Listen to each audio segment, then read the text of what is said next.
Harvestime Church, this is Alyssa. Welcome to The Secretary.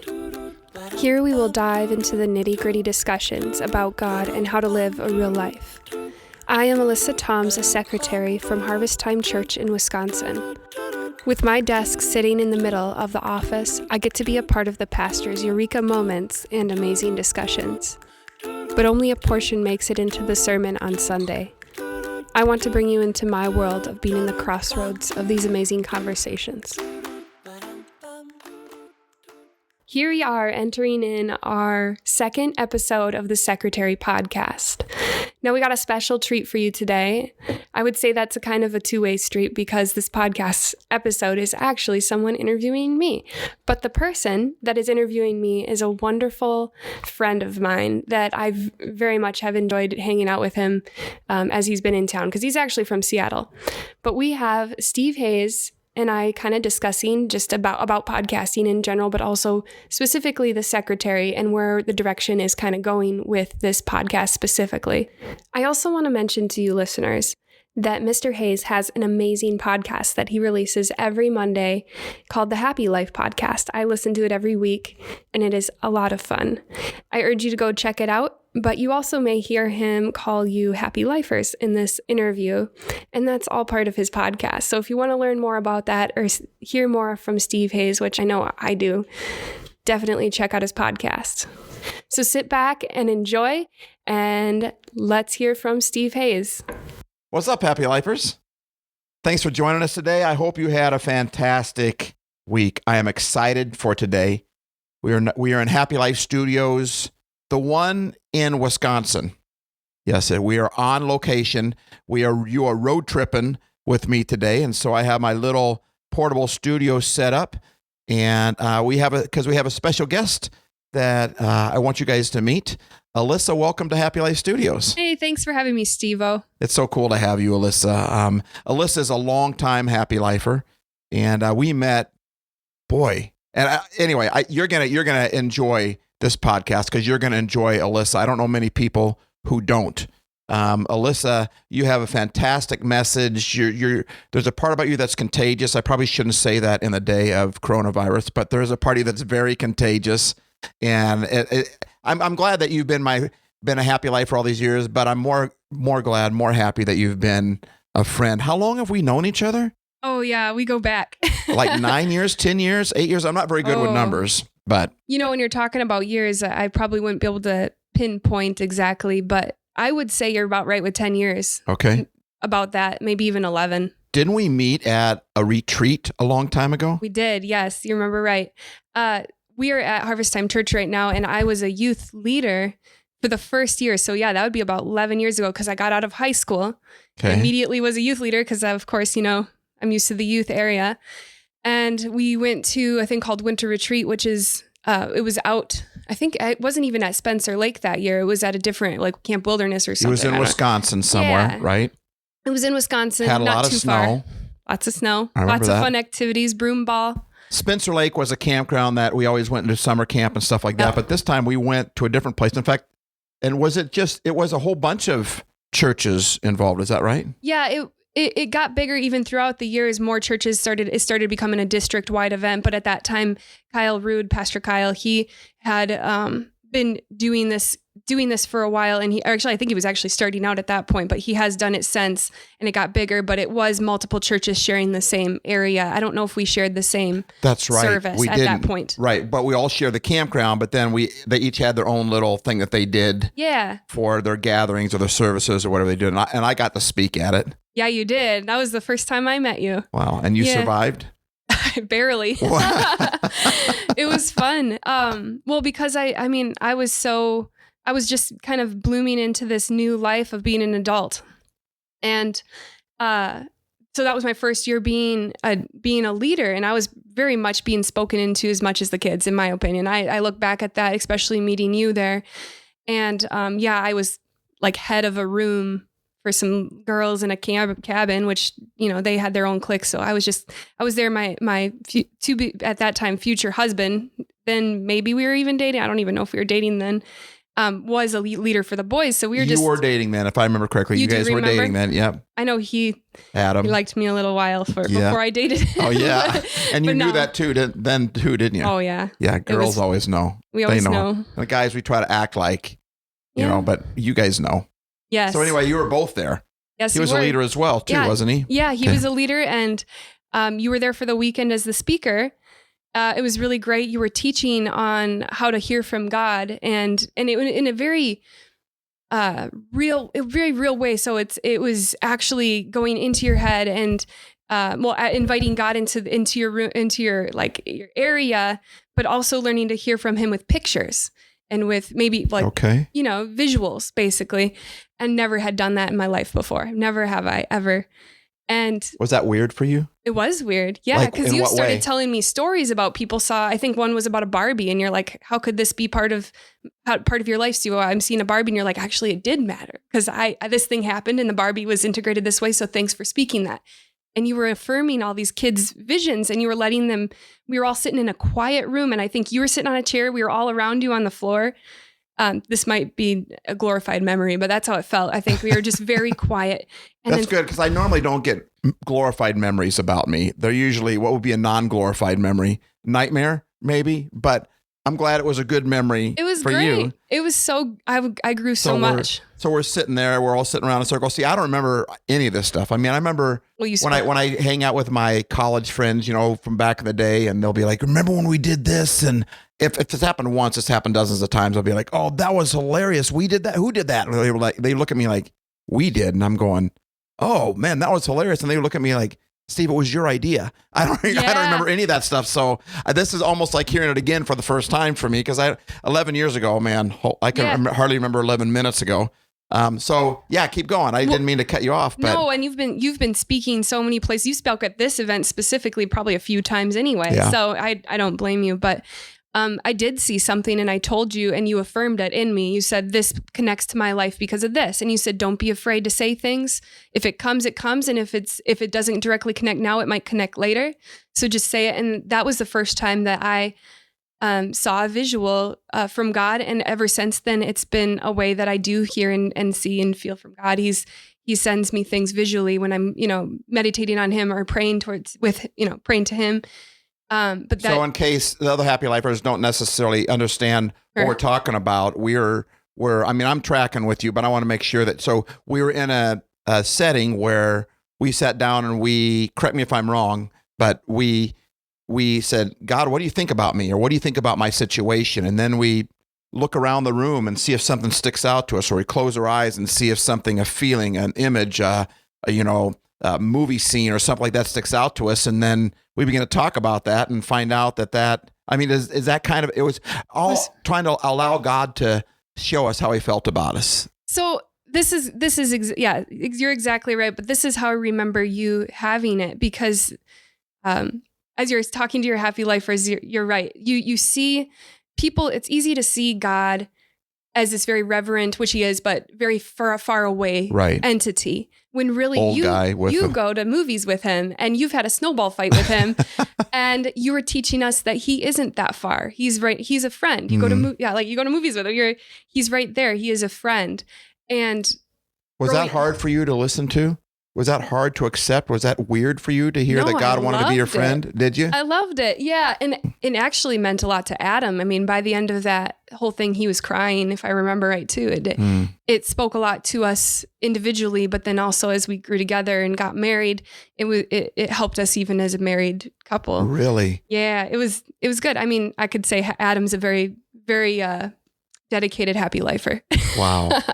And you know that too. Yeah, I do know that, because Adam is some of the people, when I need something, when I put something out there, let me know what you guys are thinking.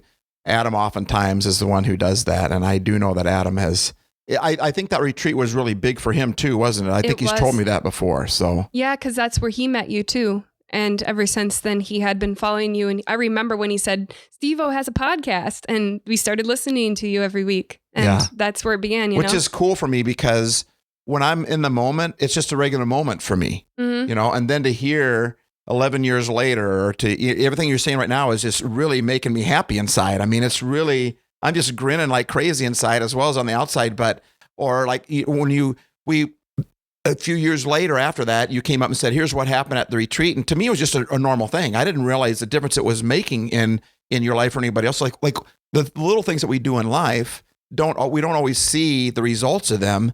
But I'm lucky enough to have people come up and say, hey, when you're at this thing or you did this thing, this is what it did to me.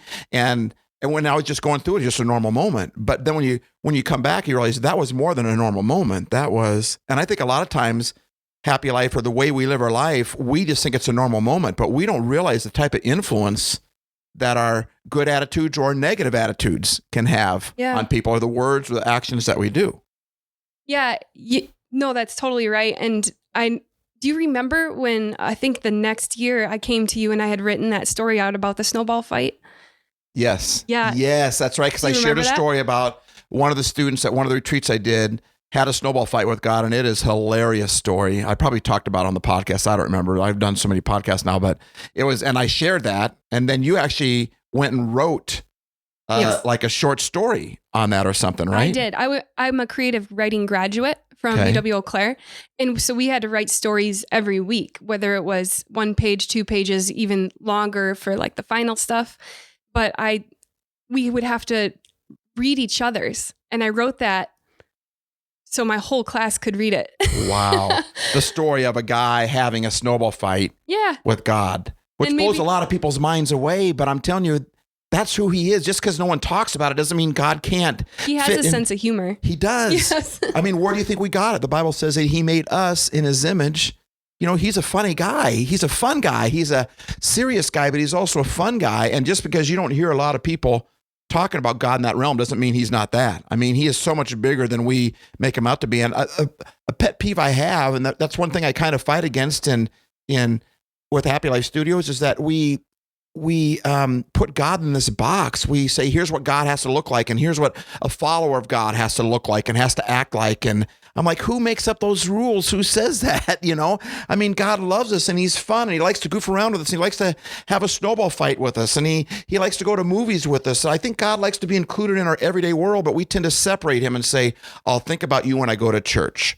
I'll think about you at my quiet time, or when I read the Bible in the morning, or when I go to some conference or somewhere. But God, I don't want to bother you with the rest of my life. And that would be like, how would you feel if your kid came up to you and said, hey, I don't want to bother you. I mean, I want my kid to bother me but he doesn't want to. He's a teenager, right? All my boys what do they care? Dad doesn't care, but I do care because they're my children. And I think God cares about our everyday things that we do, and he wants to be involved in them. He already is, because he sees us. He's everywhere all the time. So everything we do is in him, through him, with him, the Bible says, right?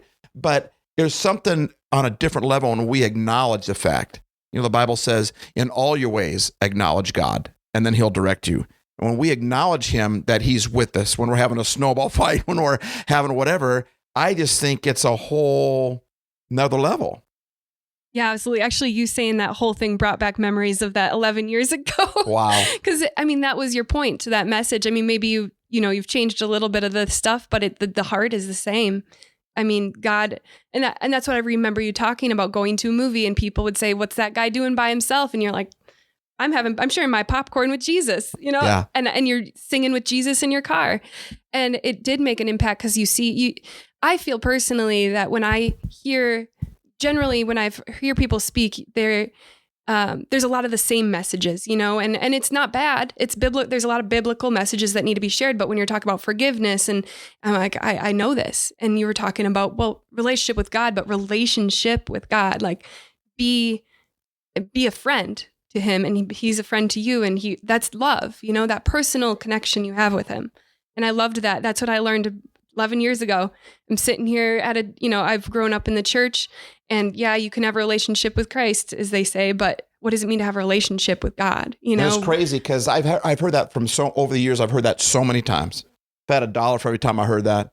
We could go to get a 2 for $5 deal at Burger King. But no, if I had it, I mean, I hear that all the time. And what I hear is, man, I've grown up in church my whole life, and I've never knew that. I didn't know that. I've never heard that before. I had one guy at one church I went to, 70-something years old. He might have been 80. He was high 70s, or he was right around in there. I can't remember what number he told me, but he says, I've been going to church my whole life. He says, and I've always felt these things, but no one has ever talked about them until you showed up. And to me, it's not some deep secret that I'm talking about. To me, it's as simple as mean, it's like right there. I don't know how we miss it, honestly. And maybe some people say, well, we haven't missed it. But the very fact that every time I go somewhere to speak, I hear that, just about every time. Man, I grew up in church and I didn't, what's different about you, though, is that it wasn't weird to you. You just embraced it right away. That's something that I loved about you, because you were ready to jump on that wagon the moment it came by. I mean, I didn't care how fast it was coming. You were going to jump on that. A lot of people, they have to process it a while. Minutes, days, hours, months, years, sometimes to process it. But you were in on it, this whole God wants to be our friend thing right away. Oh, I was on that train. I loved it. Yeah. And I think about in the Old Testament how almost where that could have stemmed from. They talk about that the tabernacle and only the priests could get to only a few people could get in God's presence. But that's not the way it is anymore. Yeah. And that's what's cool about it. Because that temple, that area called the Holy of Holies, that a priest would go in there like once a year and take all the sins of the people in there, and he could feel God's presence was in that room. When Jesus died, that big 3-foot thick curtain that was separating that room from mankind was ripped, and it wasn't ripped from bottom to top like man did it. It was ripped from top to bottom like God did it. He's like, the room is open. We are now open for business. Right now, I'm from Washington. We're in Wisconsin. I'm looking out the window behind Alyssa, and I see kids playing out there, and there's a snow coming down. I'm thinking, I got to drive an hour to get home tonight, but and there's all this snow coming down, and I'm thinking, it is so beautiful. But in Wisconsin, but I'm from Seattle, and here I've been able to go, we're in the middle of all the Corona stuff going on, so I was able to go to restaurants here. And but back in Seattle, no, it's not open. They're not open for business, And but what happened was that room was closed. It was closed to the public, right? You could order out. The priest would come out and say, "Here's what God says." So it was like ordering out. But when God ripped that curtain from top to bottom, He opened Himself. He says, "Anyone can come." Now that's when Jesus died. The Son of God died so that anyone. It's open for business now. We no longer have to drive through order with God. We can actually go into His restaurant, go into Him, go into life and experience what He wants. And that's why He says stuff like, He relates to being a friend, so that we can go, wait a minute, if I'm a friend with you, then God says He wants to be my friend. He wants us to correlate those two together. Yeah. And He'll be sitting at that table with you. Yeah, He will. In fact, He's sitting somewhere right now waiting for us to acknowledge Him and say, hey, come here. He says, come to me, all you are tired, and I'll give you rest. And there's so many people right now that are so tired. I'm one of them, right? This isn't easy what we're going through right now, but God is sitting at a table somewhere waiting for us to acknowledge Him. Psalms 46, I talked about it last week, and I think I'm going to, last week at a place that I spoke at, but it says that God is an ever-present help in times of trouble. God is always wanting to help, and He's sitting, I like that image you said, He's sitting at a table, and He's waiting for us to come sit down next to Him and say, I need help. I'm really scared. I'm really angry. I'm about to lose it. I need help. And that's kind of what we talked about at that retreat 11 years ago. And you've been living it ever since. I sure try. But yeah, it's been an experience. So what would you say to anybody what would you say to Alyssa 11 years ago retreat? Was that called Epic? I can't remember what it was called back then. I think it was just Winter Retreat. Or was it over 9,000? I can't remember what we decided to call it, but over 9,000. Yeah, right. I remember that. Anyway, so what would you say to Alyssa pre-retreat 11 years ago when you found out that God wanted to be this intimate God that wants to laugh with us and have fun with us and cry with us and wants to help us? What would the Alyssa now that they realize that would say to that other Alyssa that didn't really know that, grew up in church but didn't know that? I would probably say that God's not only in the Bible, that He's everywhere. And He uses different means to communicate with us than just like coming here on Sunday or coming here on Wednesday, and that He communicates. Actually, I learned this from a good way to say this through you, but he's in examples all over the world, like how hard this table is, the pattern of the wood. And you can use that as a way He's communicating with us, because His character is in everything we see, because He made everything we see. Wow. So I would tell myself to always just be looking for Him in things and internalize that as how He would want to say stuff to us. Wow. So see God in everything. See you talk about the texture of a table going, God can use that to communicate to you in some way, right? Absolutely. Actually, I saw a post. I don't even remember where it was. It might have actually been TikTok, but there was somebody had cut down a tree and they were showing the rings of the tree and they were explaining them. They said, okay, so this tree is about 300 years old because they counted the rings and they figured it in, but they said, see how this ring here is thicker. It was a harder winter. This here, there looks to be like a little fadedness. There must have been a fungus that grew that year. And you can see it all the way throughout its life, what happened in those years. And I feel like God works that way too. He can be explained through the little details of time that's been captured, but also just in the details of objects and the details of what you see, even post the fact, because his teachings are everywhere. That's how Jesus worked too. Like you were saying, Jesus would use parables, but he wouldn't say, the beaches.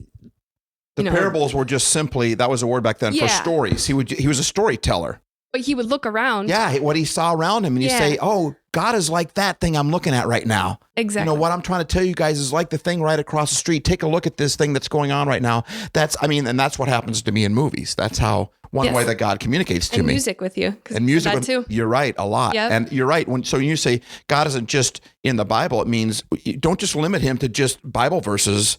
God wants to speak to us, not just through the Bible, but he wants to speak to us in our life, in our situations, even in scary times like we're in right now. What would you say to any happy lifers out there about the way that you experience God?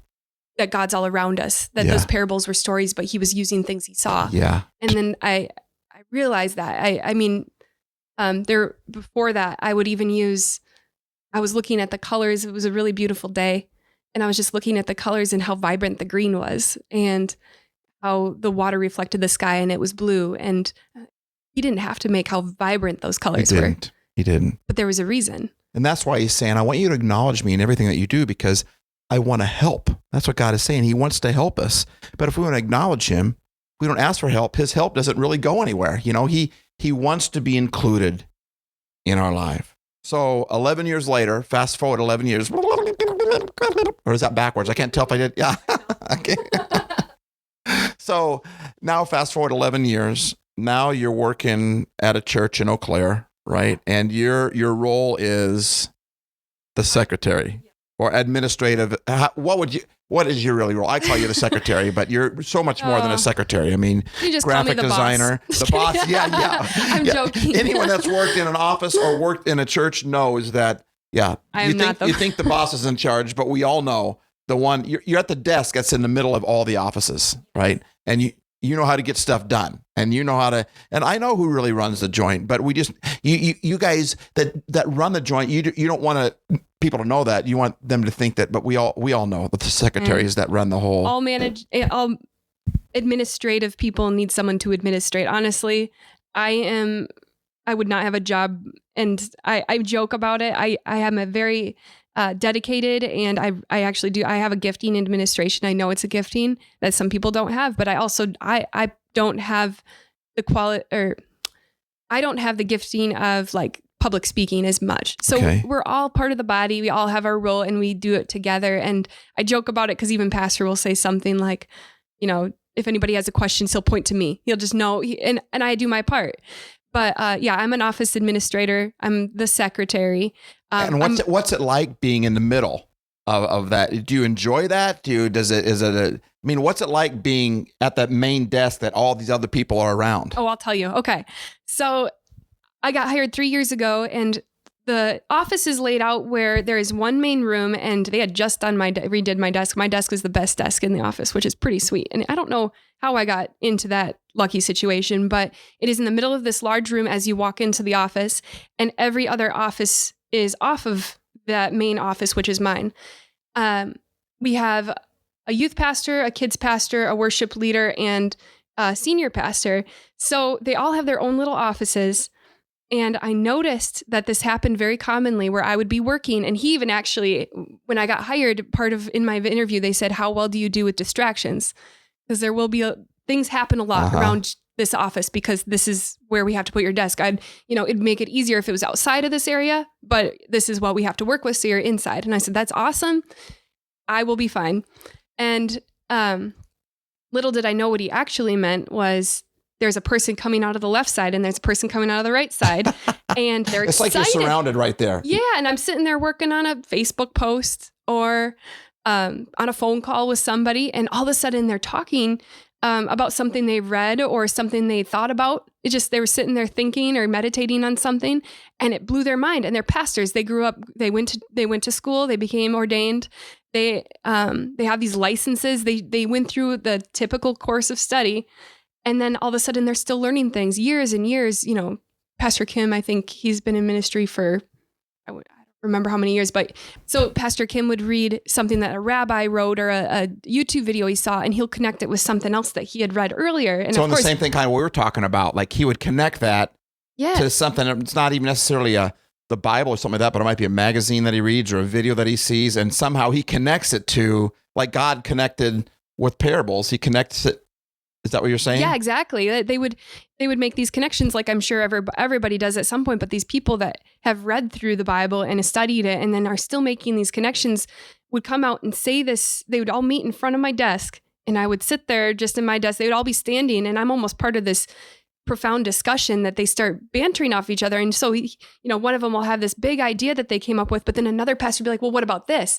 And now that's added to, and it just becomes this huge mind-blowing thing. And, sometimes we've cried, sometimes we've prayed at the end. It's just, and it leads where it needs to lead. And sometimes we just walk away, but it's always been a training ground. Like there's just been things thrown out there that for some reason a secretary is thrown in the middle of. That's pretty cool. It's a really unique situation because that might not happen every place you work as a secretary, but it's been pretty crazy. I can only imagine. So you've really enjoyed that, obviously. I have. But Happy Lifer, I want to point something out here. And one of the main reasons why, there's a couple reasons why I'm doing this interview with you, because I think you have a voice. And I think you do have a lot of wisdom and love and happy inside you that needs to be shared. You're very creative.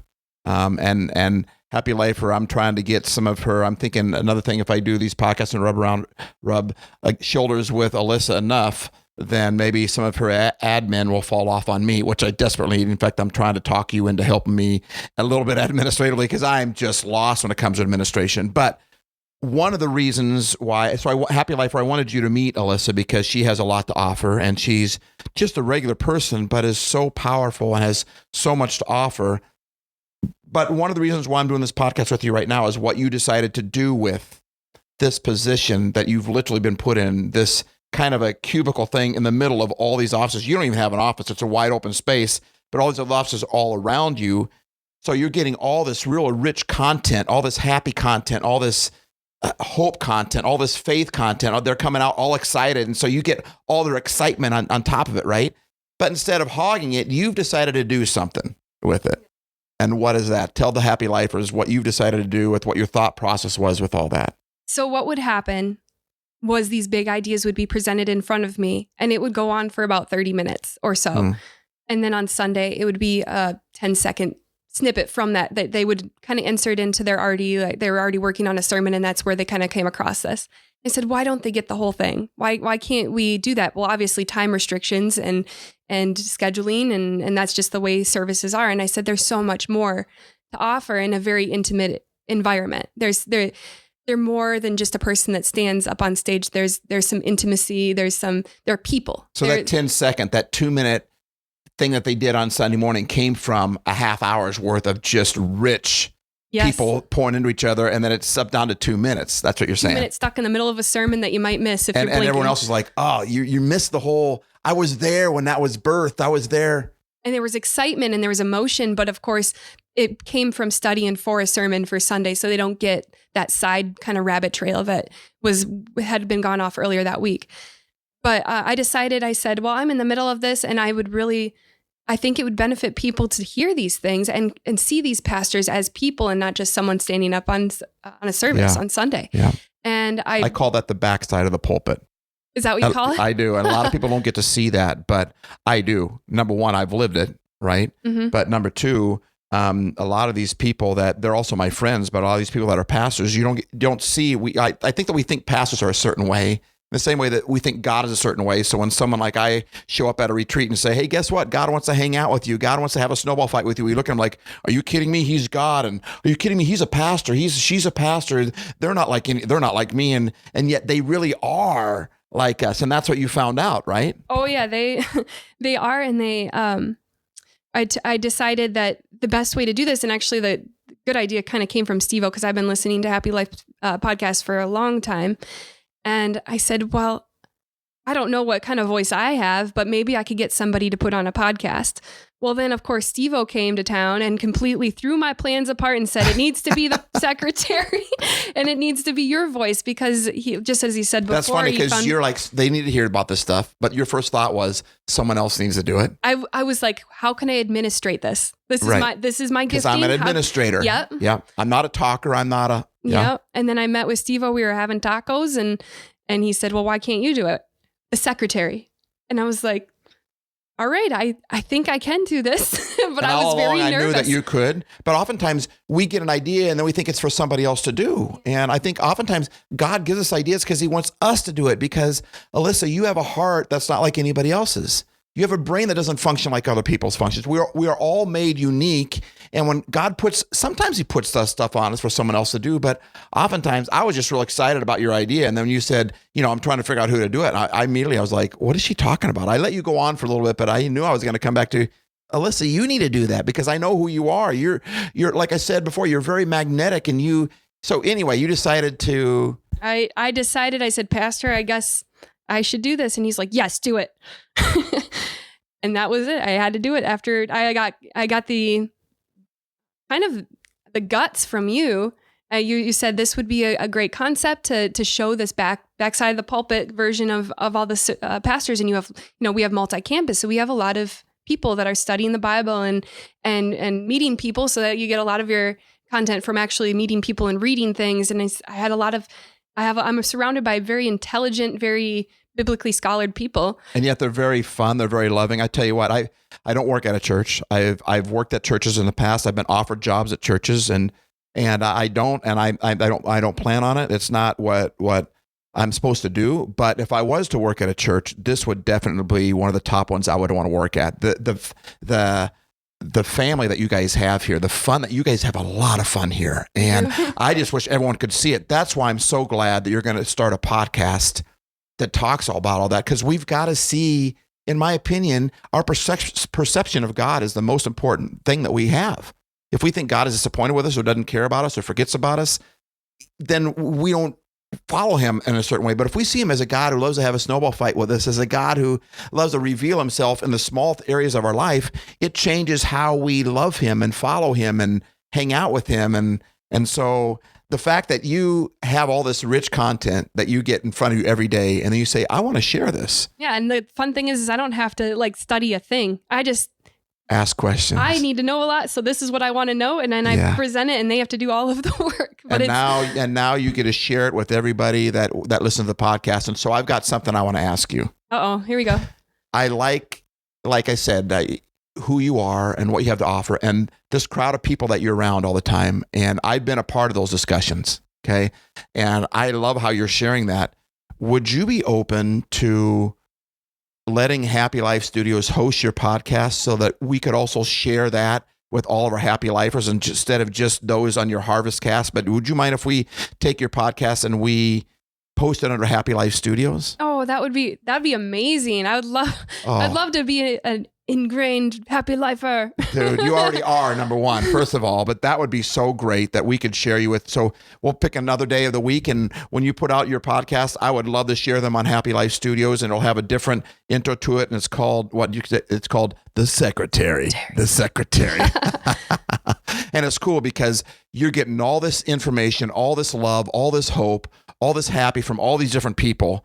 And now you're the one that's going to orchestrate to share that with other people out there. And that's what we need right now.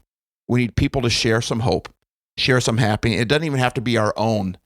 It can come from somebody else, somewhere else. But when we share it, it changes things and it changes us. And so that makes me super happy. Makes me happy too. Wow, that's awesome. So Happy Lifer, we're going to be birthing another podcast called The Secretary, and we'll have all the stuff in the show notes. So if you ever want to leave, any comments for Alyssa or what she does, boy, you're part of the family. You've been a part of the family for 11 years, right? Yes. But now it's even becoming more official, and I'm proud of you for starting a podcast and for taking what you're getting and sharing it with the rest of us. And we're Happy Lifers. We're super excited that she's going to start sharing all that stuff with us as well. Win-win. Win-win. Right on. It. Well, thanks for joining us, Alyssa. That is very cool. And this is awesome that I get to be on Happy Life Podcast. Very I'm cool. So excited. Well, the awesome is all ours.